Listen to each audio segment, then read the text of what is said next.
kapag tinarget natin yung 6 metric tons average production national, lagpas-lagpas na tayo sa ating requirements.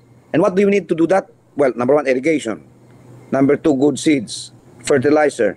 And of course, good market, good price. Because the farmers will only be motivated to produce more if they are getting a fair reward for their labor. Pero paano naman i-encourage yung farmer ngayon na magtanim? 15 ang palay. Ang mahal-mahal ng abono. So, talagang tatama rin yung farmer.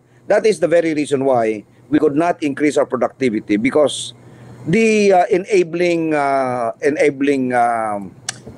do you call this, factors are not there. Sec, I remember si Erwin Tulfo nagkaroon ng Senate hearing about dyan na nagagalit siya bakit hindi pa rin daw mababa yung presyo ng bigas. Kasi hindi ba sila nagkakaroon ng contradiction dito? Kasi ang sabi, gusto nilang i-retain yung farmers at the same time gusto nilang pababain yung bigas. Okay? So, sinabi doon na nasa 27 lang daw, nasa 20. Sabi ko, hindi ba contradiction yun na parang kailangan mo na strike ng balance doon sa dalawang yun eh. May level at level. Of course. May level at level kung hanggang saan yung price mo na pinakamababa na sustainable para sa farmers at sustainable din para sa atin sa consumer. Kasi hindi mo pwedeng pababain in the sense of like sabi natin kung ideally kung yung laissez-faire ni ay gagana ng tama, it will kill the farmers, right? Of course. Let me just give you the formula, no? In conversion of palay to rice. Price to palay times 2 should be the price of rice. Ibig sabihin, kung binibili mo ng 15 yung aking palay, dapat 30 lang yung presyo ng bigas. Ganyan yan eh. So kung binibenta mo kami ng 50 na bigas per kilo, dapat bili mo sa palay ko 25. Yeah. Why is it not happening? Bakit hindi magkatugma? Sapagkat sabi ko nga, wala nang control yung gobyerno sa rice industry. Because of the privatized thing. Kaya yung sinasabi nila na, of course, hawak na ng kartel yung Mabuti nga si Kiko Laurel, saka yung yung NFA administrator ngayon, magaling yun yung Larry Lacson. At least he's trying to do everything he could, no? Para mapababa yung presyo, mataas yung bili ng palay, pero mababa yung presyo ng bigas. Palugi ang gobyerno dyan.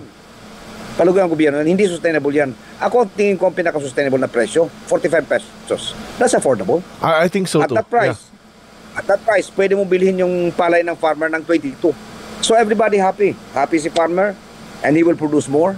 Happy si consumer kasi yung kanyang binibiling bigas locally produced at hindi imported, malambot. Tapos 45 lang. So ito yung gagawin namin sa North Cotabato actually.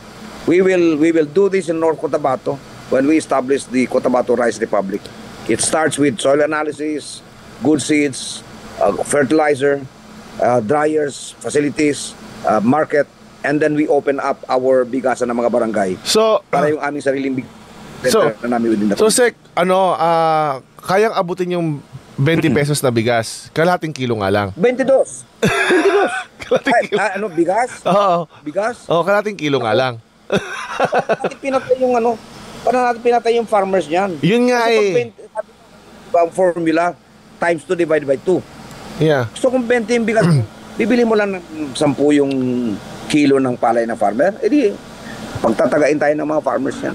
Are you saying okay, hindi ko naisip doon na parang meron bang threshold, Sec, na tatama rin or mawawala ng gana yung farmers na magtanim sa certain na presyo? Anong certain presyo yun na they're not be encouraged to actually magtanim? Yung presyo ngayon, 14-15. Paano kikita si farmer dyan? Maski mag 6 tons pa siya, magkano kikitain niya? Magkano gastos niya? Yan ang problema dyan. Ano po kaya nag-advise kay PBBM na kaya yung 20 pesos per kilo ng rice? Sinasabi ko na dati yan eh. In fact, I was suggesting to Secretary Kiko Laurel. Sabi ko, kasi magkaibigan kami ni Kiko eh. Sabi ko, pakisabi nyo kay Presidente, wag na pabalik-balik yung 20 niyan. Kasi hindi mangyayari yan eh. Paano yung 20 yung bigas? 10 piso ang kilo ng palay? Sino magtatanim kung 10 piso ang kilo ng palay? Maski imported na bigas, hindi mo kaya. Dapat kasi ang at the very start, di ba sabi ko, Marjorie, Michael, dapat kasi tayo mga politiko, magpakatotoo tayo. Yung kaya lang natin gawin ang ipangako natin. Let's not, make promises that we cannot fulfill. Yeah. Because not only will that embarrass you, it will undermine the people's faith and trust in government. It's as basic as that.